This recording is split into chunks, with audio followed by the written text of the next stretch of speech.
أعوذ بالله من الشيطان الرجيم. بسم الله الرحمن الرحيم. السلام عليكم ورحمة الله تعالى وبركاته.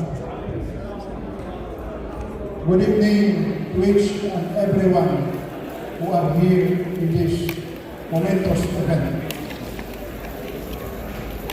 Siguro mas mataas ang introduction ni Benji sa sasabihin ko tonight.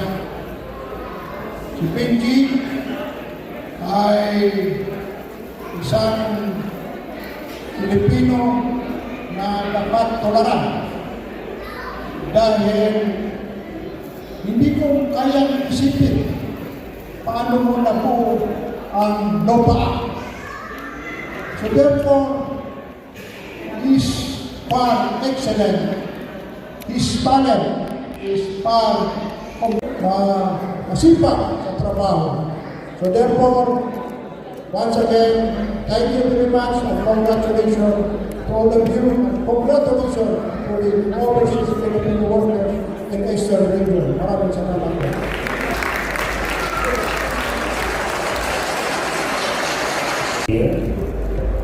League of Filipino Artists and Athletes LOFAA, plaque of appreciation is proudly presented to Honorable Secretary Nancy Mutia in recognition of your outstanding and exceptional support that led to the success of the second LOFAA International Awards given this 8th day of August 2025 sa Hotel Alcobar, KSA.